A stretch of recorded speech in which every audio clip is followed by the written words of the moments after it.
Quarantine, you know the vibes. Zoom. Yo, it's Calboy checking in. Quarantine questions, episode 9. It's going up. Yeah. You can quarantine the body, but you can't quarantine my soul. So what's good, y'all? We got Calboy in the building, virtually, of course, for Quarantine Questions on RapTV. And I'm your host, ProTheGoat. What's good, bro? How's it going, man? Man, I'm all good. I'm chilling. That's what's up. That's what's up. And I didn't even know you could throw it down in the kitchen, bro. That pot roast looked like it was hitting. I'm not going to lie to you.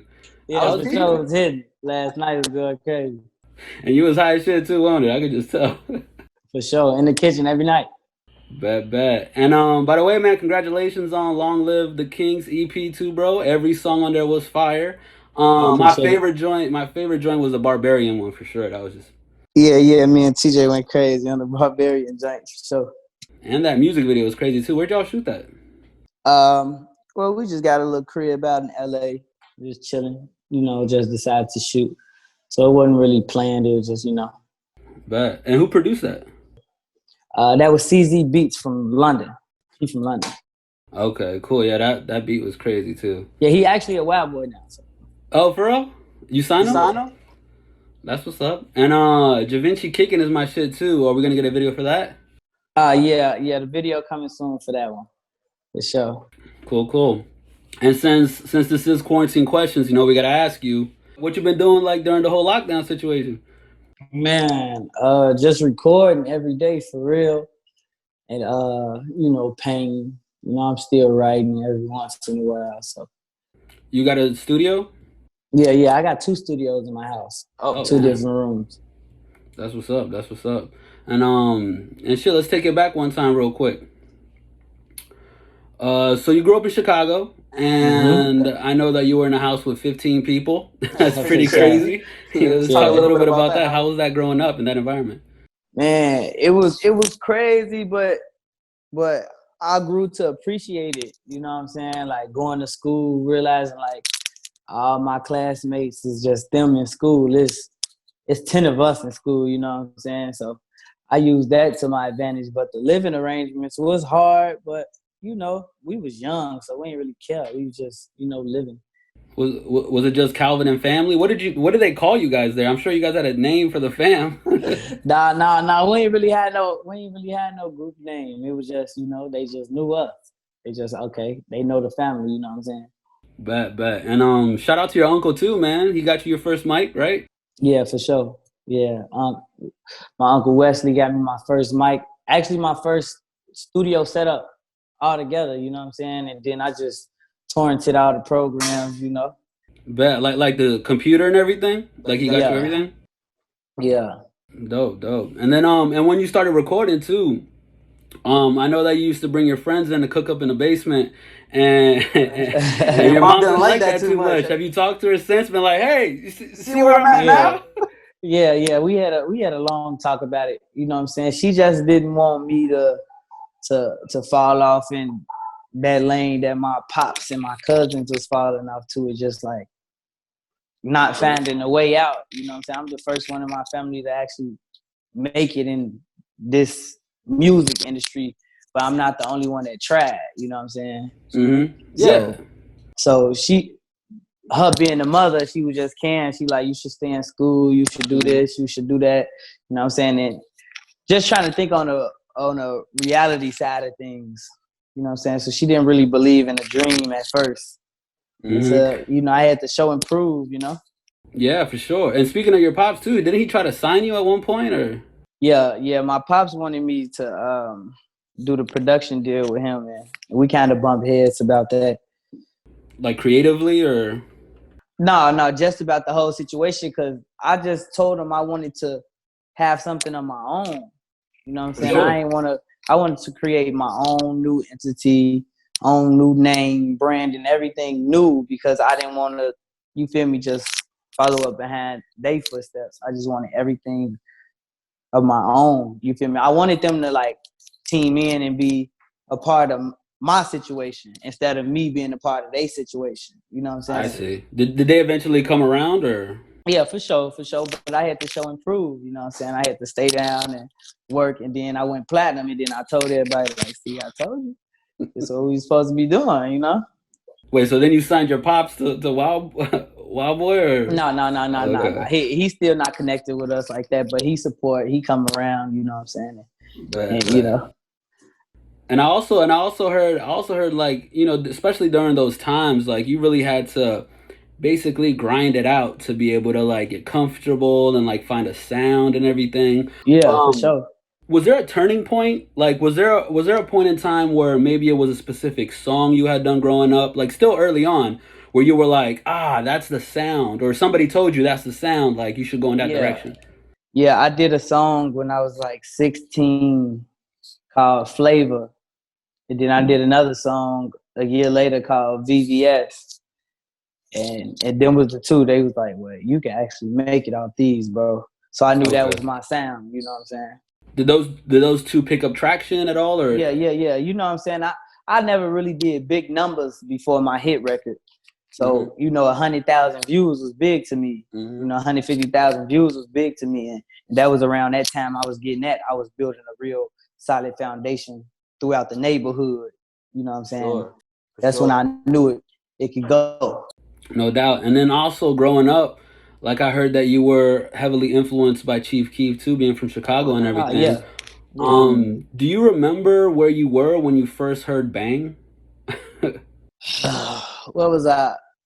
Man, I was leaving school. I was leaving Dirksen. I was leaving middle school for real. Getting off the bus, playing the Bang. I'm like, this man crazy. You know what I'm saying? We ain't never heard nothing like it. You know what I'm saying? It was super savage, super real, super authentic. We like, oh yeah, this is what we bumping to then. Sosa was dropping like every other week, and we was just getting off the soul. You feel me? The whole time.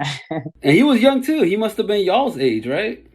Yeah. Well, I just turned 21. Oh, okay. So he's a little older. Yeah, he a couple years older than me. He like, what he is, 24 now? I believe so, because back then he must have been 15 or something, which means you were probably like 12, right? Or yeah, I was a shorty. I was in Dirksen at that time. So yeah, that's about right. No doubt. And then around that time you were in school too. You were diagnosed with an anxiety order. Do you remember the first time you felt anxiety, or the first thing that triggered it, or was it a classroom or something? Or? Yeah, hell yeah. That was crazy. So my first time experiencing anxiety was shortly after losing one of my homies. The first homie I ever lost. I was a shorty. I had to be like 7th grade or something. You know what I'm saying? And that's when the drugs got to popping. You know what I'm saying? The drugs was popping, but we were shorties. Like everybody that's singing about the drugs was grown, but we getting influenced by all of this, the future and the neighborhood, and you know, everybody getting the money, everybody got a little cup with them. You know what I'm saying? So we started dibbling dabbing in some of them things, and one of my homies couldn't handle the Zans for real, and he started having respiratory issues, and he passed away. And then shortly after that, I was like panicking, like, but I didn't know what they was at first. I called my OG like, man, I think I'm having a heart attack. Or something like. I thought I was having a heart attack. I was tweaking. I wasn't had nothing then. I was just tweaking. I'm like, hey, I need to go to the hospital. They like, your vitals fine. You fine. You had an anxiety attack.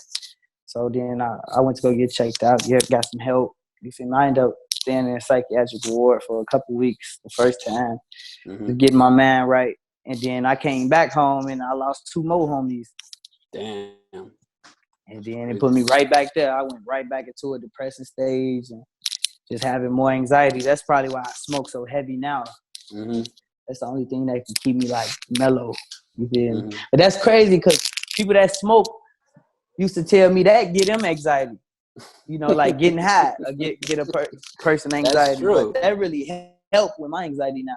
It's crazy how it affects people differently, bro. Like, to be completely honest with you, like me, for example, it depends on the type of weed or whatever, but like I'll get paranoid. I'll be high strung, and so like when I drink, that kind of mellows me out, which I'm guessing is the same, you know what I mean, with like when you smoke. But the first time I had one of those panic attacks, it scared me because I thought I was having a heart attack. I thought I was gonna die or something.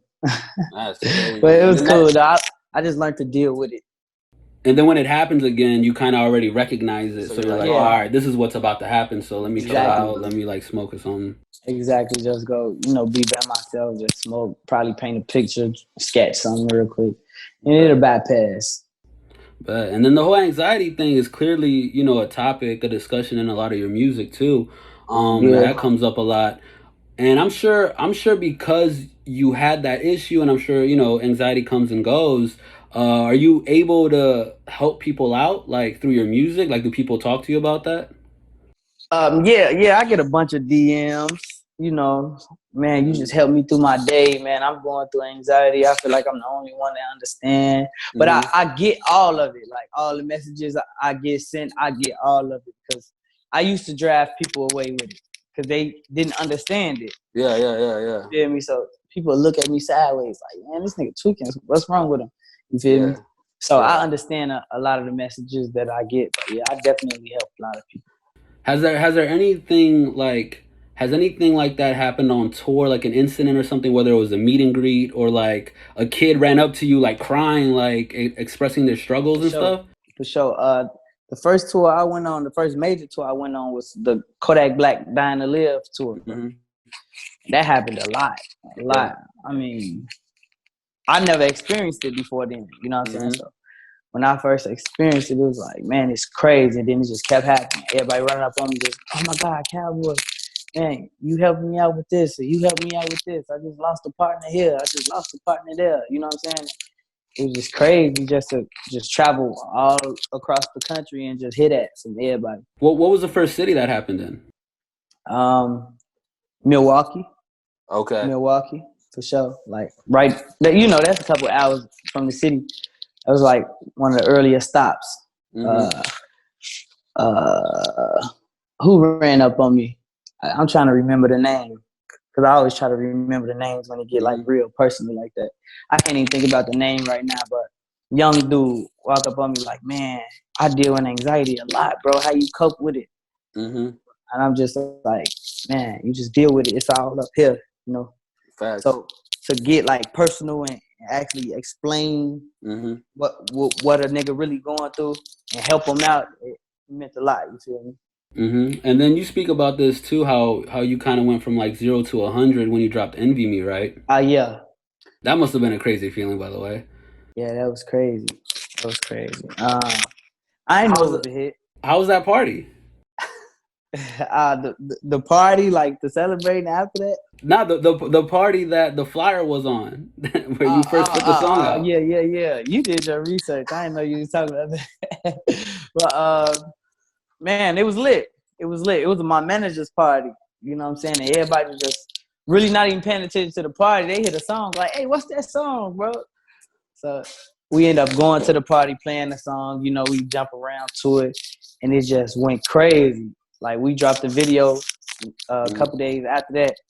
Then we hit 1 million views like in a couple weeks. You know what I'm saying? And then eventually got to hitting 1 million views every day, like a new million views, like every day. Was that the first? Like, where did it pick up first? Like, what was the first like platform where it went crazy on? I really don't even know. I think YouTube. Well, that was the only place it was at first. YouTube. So you just had the song by itself on YouTube? Nah, the video. We only had the video. Okay. We didn't have the audio nowhere else. We just had the video out, and then the video went viral. Then after that, we uploaded on Spotify and all of that. Oh, okay, true. And then when it was going crazy and going viral, that's when the label started calling, right? Yeah, I got a call from every label in the country, even some labels outside of the country. For real? Yeah, like from Europe. I had labels from Europe calling and all types of stuff. It was crazy. It was lit though. I bet. And then also, you didn't even bite at first, huh? What was that first label that hit you? You guys didn't even meet with? Man, I can't even remember. Was it a small label? Is that what it was? Yeah, it was a little independent label. We ain't even meet with like the first 2-3 calls that we got, because we could tell in a dialogue that they weren't talking about nothing. And especially none that I wanted. You know what I'm saying? I wanted to like not give up too much, have a lot of my control. You know what I'm saying? And I didn't want to take too much on the advanced side because I didn't want to owe. Mm-hmm. You know what I'm saying? Like I recouped off my. What was the first major label you went and met with? The first major label I met with was probably Atlantic. And they just trying to give you a 360 deal or something? Yeah, you know. Yeah, we sat in there with Atlantic. We sat in there with somebody from Colombia called us, and we had a little virtual meeting with them, like how we doing now. Oh, okay. There's a couple other labels I can't even think right now, but I ended up going with RCA. Mm-hmm. Well, the independent label that got a joint venture with RCA, which is Polo Grounds. Facts. So that's where I'm at now. It's pretty cool because it's what I wanted. You know what I'm saying? Yeah, they gave you all of the things in the contract that you wanted got taken care of, right? Yeah. Bet. And then once you got the major label behind you, that's when they're putting the muscle behind the song and actually pushing it and getting it out there, right? Do you remember the first time that you heard Envy Me on the radio playing? Yeah. The first time I heard Envy Me on the radio was really in the city though. Like before Deal, before all that. Like DJ Ferris and Hot Rod from Chicago was rocking with me. Like way before Envy Me though. I had a song called Ice and Mud out. I had a song called OG Freestyle. It was a freestyle called OG Freestyle. They was playing those on the radio on a night mix, you know what I'm saying? Because they knew me personally and they rock with my person. So it was crazy, like to build that relationship. So when they Envy Me, you just sent it to them or they reached out? Oh, okay. Yeah, I sent it right to them. Like, hey, this gonna be big, bro. I seen the reaction on the social media. They like, all right, we jumping right on it. You know what I'm saying? Right. And then Jamal Smalls and them at WGCI hopped on. So I had the city before the deal. Like, you know. So I heard it on the radio for the first time, like maybe like 2 weeks after it was out. Okay. And then the first time you heard it outside of the city was where? Man, where was I at? In Cali somewhere. I was in Cali somewhere. Yeah, and it was on Sirius XM. But it was going crazy. It was big at that time.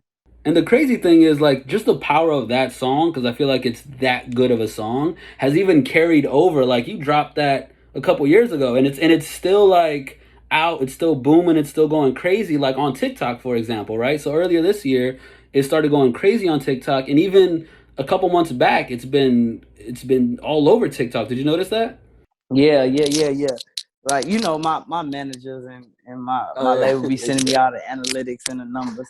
So I know what's going on a little bit with that, but I just feel like I make timeless music. So it don't matter how old it is, you know what I'm saying? Like I try to stay away from all the fads and all the waves that's going right now and just be myself. Because at the end of the day, that don't got a timestamp on it. Facts, you know what I'm saying? Facts. You can tell if somebody just doing something because it's the wave, you know what I'm saying? And then you can tell it when it's just them. Like, I can go back and listen to any Tupac song. I can go back and listen to any classic. Michael Jackson. I can go back and listen to any Scarface because that's timeless music. You feel me? I'm trying to be in that category. You know what I'm saying? For sure, bro. No doubt. And then you said your first big tour was with Kodak, right? Yeah, me and Kodak locked in. How was that? Like, what was that like? Man, it was crazy. I ain't know. Like, you know, the social media was on Kodak, you know, at the time. Like, he was all over the internet, and they was just making him seem like this real bad person. And then I met Kodak, and it was the total opposite. I'm like, this guy actually smart, you know what I'm saying? And he well-mannered. You know, he stand on business, so he a real stand-up guy. He just got a little street mentality that, you know, may overwhelm him sometimes, but that's a good dude. Facts. And then you actually had gone on tour before that, right? But it was way smaller, kind of. Yeah. It was an independent tour. We did like clubs and, you know, just trying to touch every city outside of my city, just like small venues and clubs. And I know it was smaller than what you wanted or you thought you deserved too, but I'm sure it had to have been pretty good practice, at least on stage, right? Yeah, it was a start, you know what I'm saying? And my camp had to explain that to me, like, bro, like you you big in the city, but you might not be big in these other cities. So you got to start somewhere. You know what I'm saying? So I started, and it was cool. We filled up, 500 capacity rooms and stuff like that. And then I went right back on tour. And then I was doing like real large venues with Kodak, and it was the same reaction. Then my team explained to me, like, see, that's why we told you to start. So your name can be planted in these different areas, and it can grow. And what would you say? What would you say was the biggest difference outside of the venue sizes as far as the tour goes? Man, organization. Okay. Like on the personal, the organization was better. We knew what to expect. You know what I'm saying? We was on point as far as security go. As far as my guys, you know what I'm saying? They understood. Like, all right, this is what we supposed to do here. This is what we supposed to do there. So that first run, that smaller tour was just like a lesson. You feel me? Just to start up. You feel me? Bet. And then I bet the sound check was a lot better too, right? Oh yeah, the sound was better. And the crowd was just lit. The crowd was just lit. You feel me? After them first runs, everybody getting to know who I was and like finding out who I was. The next tour, you could tell, like, okay, they did their research. They know who I am. You feel me? Yeah. And what was one thing that you learned from Kodak, at least performance wise?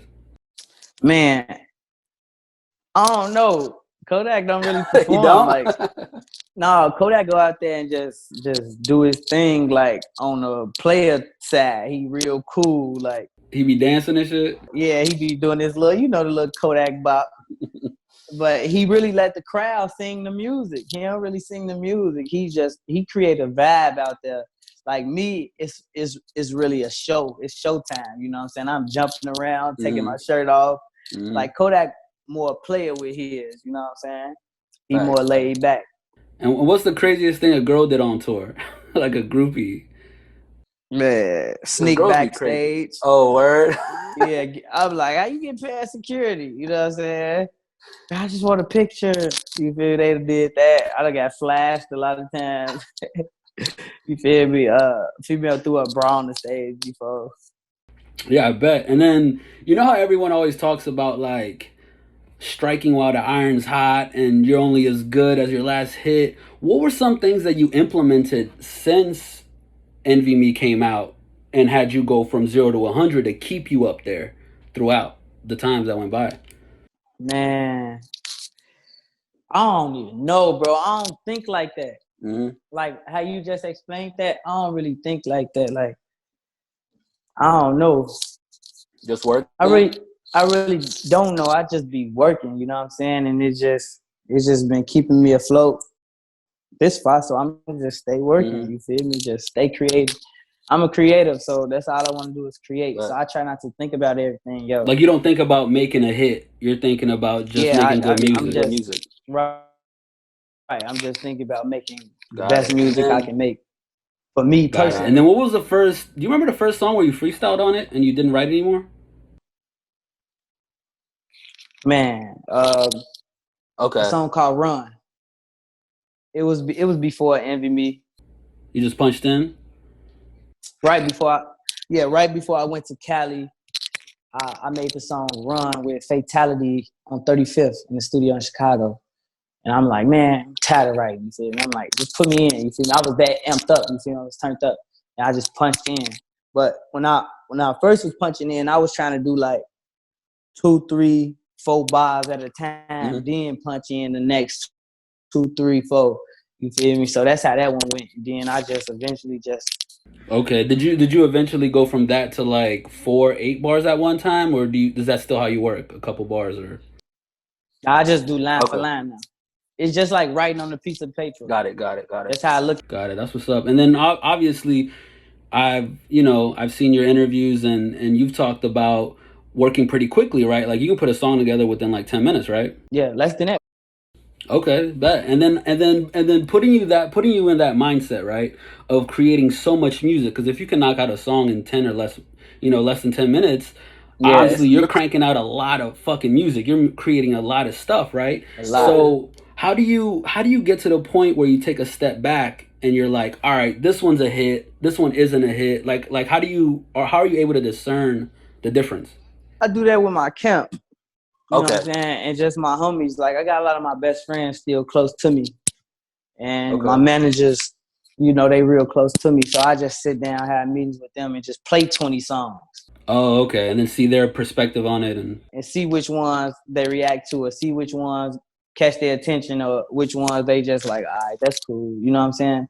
And then I might go to a whole different crowd. I might call my mama or something. You feel me? Be like, hey, check this out. Or send it to my auntie. I just, you know, send it to everybody close to me and get feedback. And then I know which one is what, you know? But, and I'm sure there are times too where like you probably play a few songs and then like the hit just like is unanimous. Everyone's like, that's the one, right? Exactly. It's 9 times out of 10 it's like that. Like, hey, this the one we need to go with next. Or, you know what I'm saying? No doubt, no doubt. I still ain't put out none of them songs. So why is that? Like, everything that I done put out from what you see now from this year has just been freestyle. It's just fun. Me having fun, just putting something together, just tossing it out. Because I'm in album mode, and this album is just like my best body of work.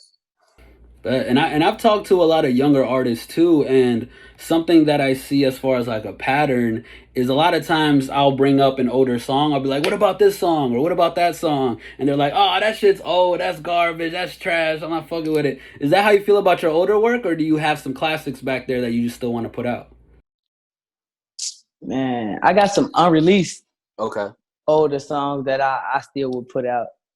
But you can hear the improvement every day, so it's hard. So I understand what the other artists are saying. Like, it's not trash, but now I'm 10 times better. Yes, yeah. So you know if you go back in, you'll make even better stuff. Exactly. So I don't even want to double back most of the time. But I do got a few that's like, okay, I can't let that go. You know what I'm saying? Facts. And then when do you know when you're done? Like, all right, we're good. That's the album. Like, you're never done. So when do you know when to put it out? See, that's what I'm saying. That's what make it so hard, bro. Yeah, facts. I know. Because I don't ever stop working. I work all year round. You know what I'm saying? Like, I don't ever stop working. So I'm not even thinking like, all right, we're going to do 20, then we're going to stop. And this the album. You feel me? I'm trying to make 1,000 songs. Facts. And then when I feel like, okay, what's the potential 20 or 30 that we can pick from? You know what I'm saying? Then we chop it down. But by that time, I'll be in the studio making more music. So I might want to switch 5 of them or switch the whole list. You know what I'm saying? So it just all depends on when you want to release. No doubt, no doubt. And then we could talk about your most recent project even. Like, what was the meaning behind that name, Long Live the Kings? Long Live the Kings was for my homies. 2019, I lost 6 homies. Damn. I lost 6 homies within a whole year, you know what I'm saying? Like from January all the way to the end of the year. Just due to violence or? 2 was car crashes, and then the rest was you know, street situation. And, you know, I was just feeling it. You know, I was grieving, so I just was making them that song. So those songs came out around that time, is that what you're saying? Yeah. Okay, cool. It was just 6 of them, so I dedicated 6 of them for them. Bet. And then how did the features come about? Just organically? Those are your homies that you were like, yo, TJ, oh, Lil Baby, get on the track. Yeah. We just locked in. Like, I met Baby way before Envy Me too. Like, early when it was still at like 200, 300,000 views, Baby had ran across it, and he just like, man, you raw, you feel me? So he flew me out to Atlanta the same day to do the Baby and Friends show. And then me and Baby been locked in ever since. So, you know, that was just a phone call away. I'm like, hey, bro, I got this song. I want you on it. Yeah, I sent it, no doubt, you know what I'm saying? And then the same thing with TJ, you know, me and bro was buzzing at the same time. So I reached out like, bro, you going crazy. He like, man, likewise, you know. And then we just been locked in ever since. Yeah, he gave you some fire ass verses too. He went TJ in. got plenty music together. Like, dang. Y'all could probably put out a mixtape then. Yeah, for sure. It'll be fire too. Man, y'all gotta, I don't know. Y'all gotta talk about that. Yeah, for sure. We gonna figure it out. No doubt. And then obviously you're a part of the new generation, you know. Yeah. And that's just something I'm curious to know about the new generation too. Like, because obviously you grew up listening to different rappers than I grew up listening to, but what would you consider like in your world to be the top 5 greatest rappers of all time? Man, I hate getting asked this question. Have you answered that question before? Do you have a list? Yeah. My top 5, man. I gotta put Pac in there, of course. Okay. You feel me? Even though that's not my generation of music, you feel me? It's inevitable for me not to hear Tupac around. Of course. You feel me? So Pac for sure. Big for sure. I put Kendrick there. Okay. I put Future up there. Okay. You feel me? And then that last one up for grab. You feel me? I switched this one a lot. I switched that last one a lot, bro. But I don't know. I might have to get that to Cole though, bro. Cause I respect real rap. Mm-hmm. You know what I'm saying? Like, I love music, but when you say top 5 rappers, I'm thinking about people who really rap. Mm-hmm. You know what I'm saying? That's what that is. And if you had to make a list for the new generation, just strictly new generation rappers, who would you be on the list? New generation rappers. I still put Future up there. Okay. I put Thug up there. Kendrick will stay.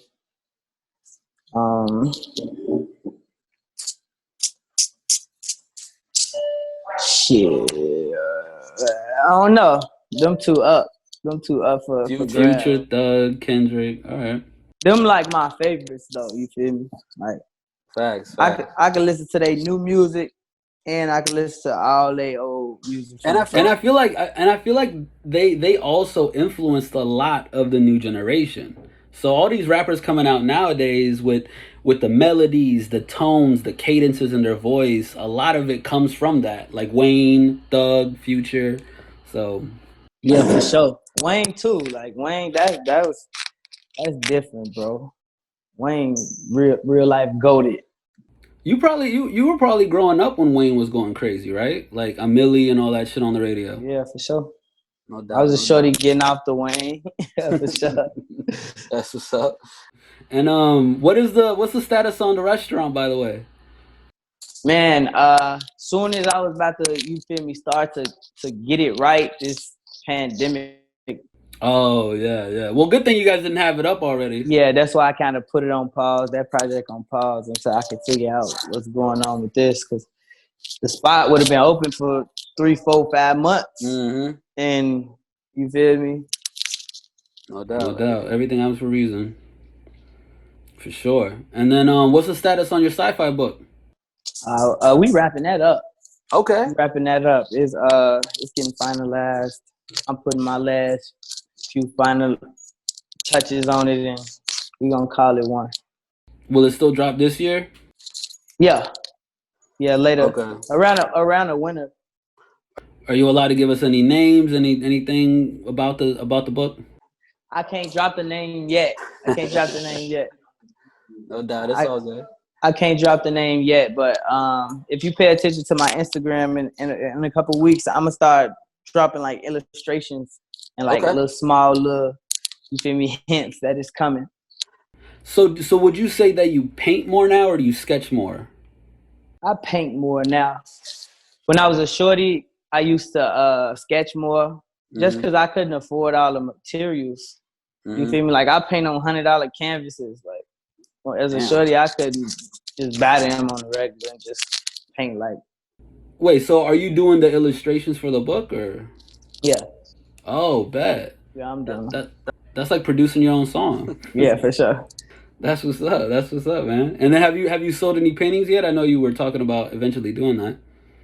I ain't sold none like of this caliber, like this type of Calboy. When I was a shorty, I used to sell them to my teachers. Mm-hmm. But I wasn't that good though. They were just supporting the movement. You know what I'm saying? Yeah. But now I'm like building a catalog of art. Like he actually bringing one around. Oh shit. That's kind of tough though. Yeah, I'm actually building like my portfolio now. So now it's like it's totally different. It's a couple just actually looking up to the sky. It's real fuzzy. You can't really see it. I can see a little bit. It's like a face in the sky, right? Yeah, but it's a couple in a walkway right there. Would you ever consider painting your album cover?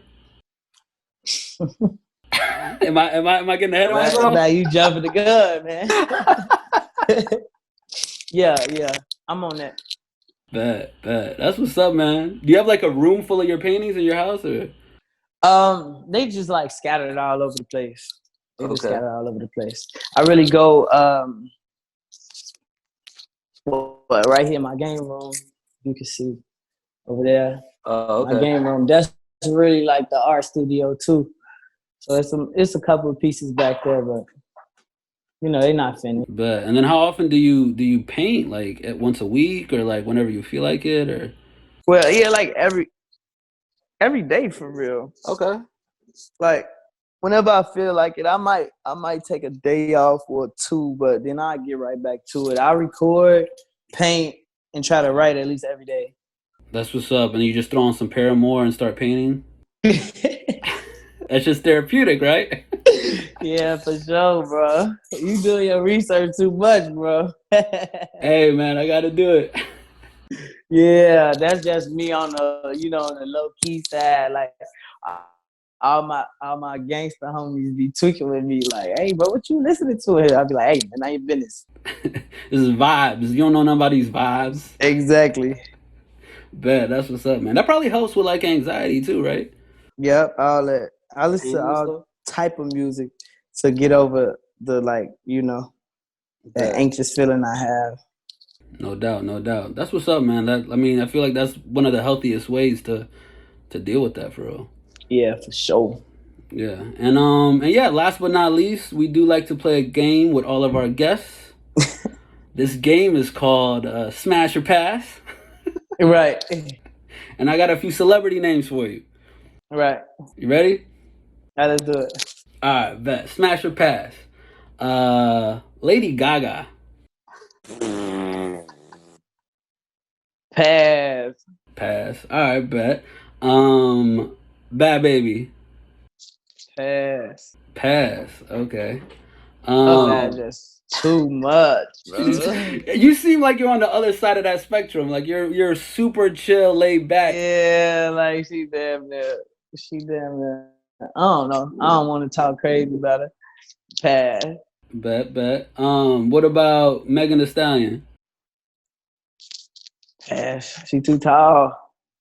She is pretty tall, huh? I'm short as hell. She too tall. I can't do nothing with that. What about Sasha Gohart? You should be asking my homie that. That's his favorite little rapper. Yo, she's good. Yeah, she good, but pass. All right, bet. What about Ariana Grande? She's your size. Right. That's more like smack.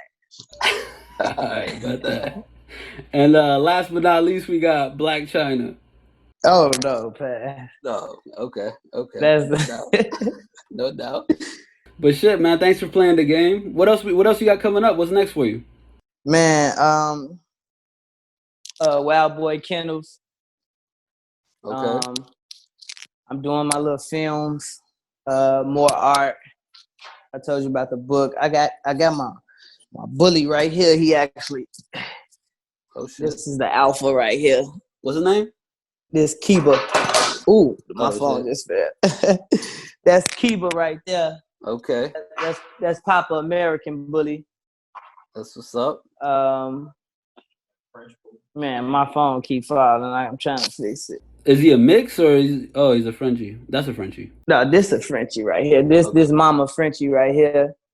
So I'm actually gonna start breeding all my favorite dog breeds. Oh shit. I'm doing exotic bullies, I'm doing American bullies, and I'm doing Frenchies. Bet. So the Wild Boy Kennel's coming. That just something just because I got a love for dogs too. So that's just something I'm gonna do. And cooking with Cal's Kitchen. Oh yeah, you gotta show me how to do that pot roast, bro. Yeah, I'm finna do a YouTube show. No I was doubt, trained by no some doubt. chefs, so I would just, you feel me, show off the little skills in the kitchen. Yeah, man. That's what that is. You all over the place with it. I mean, I like it though. You know what I'm saying? You gotta be versatile. All over the place. I just do what I love, bro. And I just look at everything as art. Everything I see, I just look at it in a artistic way, in a creative way. So I just find myself doing everything. Do you ever like, bro? This is just a personal question. Like, do you ever like take a step back and really think about where your life is right now, and just coming from where you came from, like the possibilities were very few and far between. Like, you know what I mean? There's a lot of people that didn't make it out, and you seem level-headed, you seem humble, you seem genuine. Like, you know, like how do you go about that? Yeah, it was definitely a journey, bro, and I just take it all in. I don't get overwhelmed.